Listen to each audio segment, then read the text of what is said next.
What is up, Healthcare Squad? Logan here with Healthcare Stress Relief, and in this video I'm going to be covering the big question: should you become a nurse practitioner?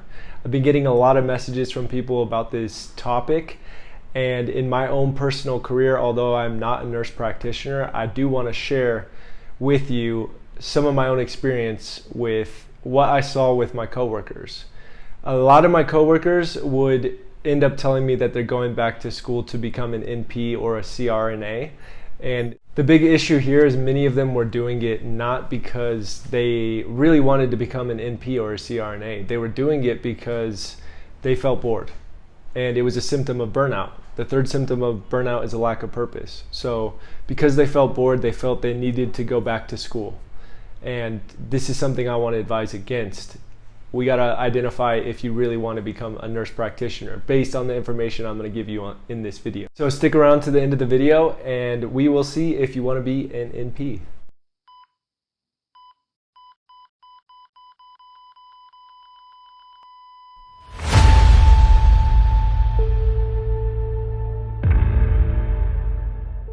Who am I, you ask? I am an RN turned burnout reduction specialist after I burnt out after only working in the ICU for 2 years.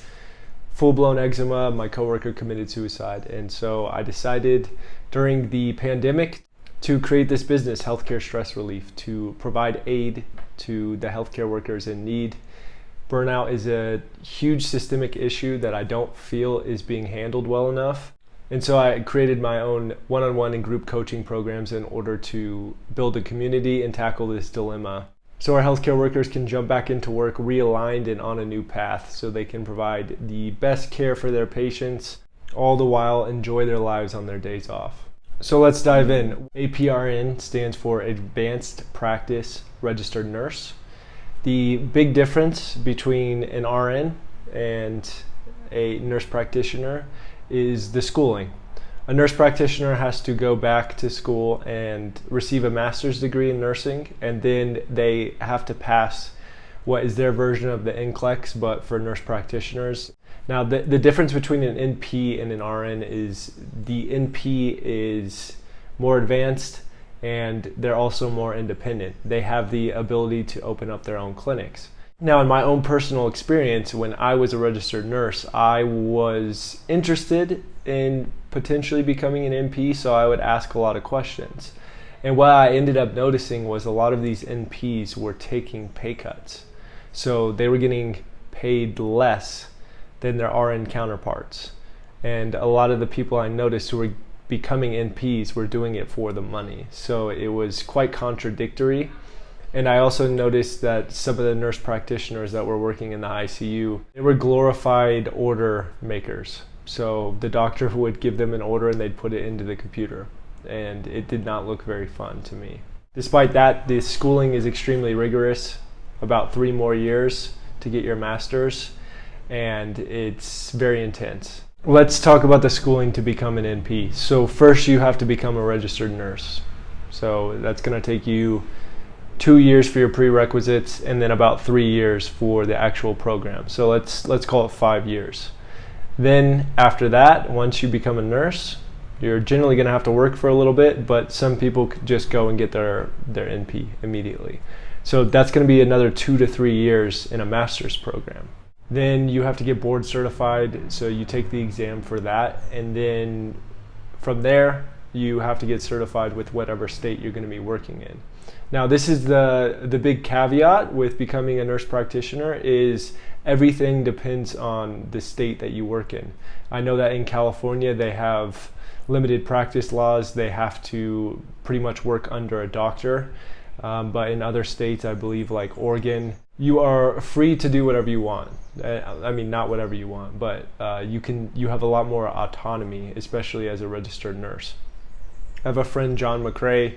He is a nurse practitioner who opened up his own Botox practice. He travels around doing injections on patients, and he's a very happy guy because he's basically found a way out of the very strenuous bedside nursing, and he also trains RNs. So he's basically taken his NP degree, which he was working on getting his degree. He was also working as a nurse.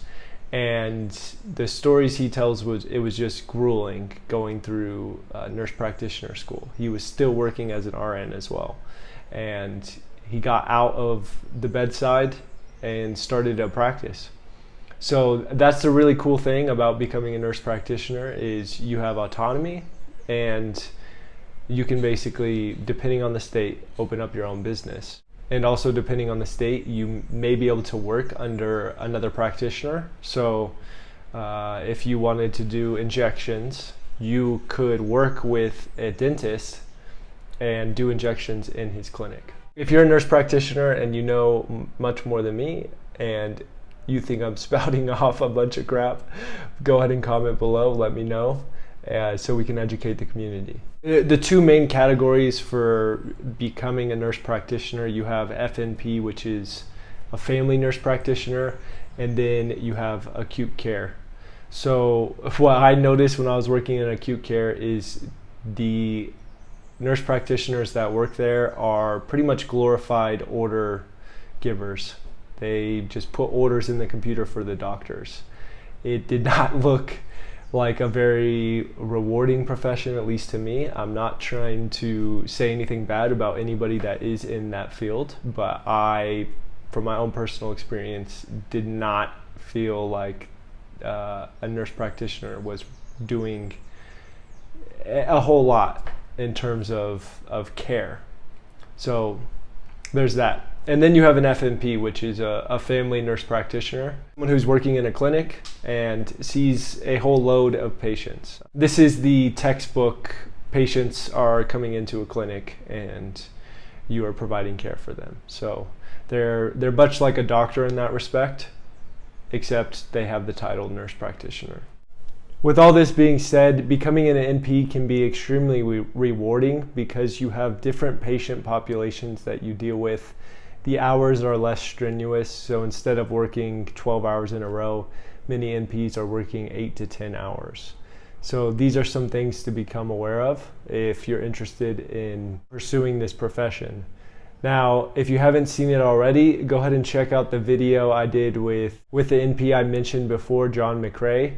He gives a lot of great insight about what you can do as a nurse practitioner and the amount of money you can make and the amount of low stress you can have in the profession. Don't let everything I told you about being an NP today scare you off. Do your own research, talk to some people, and see what they say, because it might also change your opinion. And if you are working in healthcare right now and you're stressed out, you do not really know what to do, you need support from somebody, I am here to help. I have my By Burnout program. If you are interested in learning more about that, I have a free stress less call. We can hop on a call, talk, see what you're going through, and see if I can help. Now, with that being said, I hope this video helped. Stay strong, Healthcare Squad. I will talk to you later.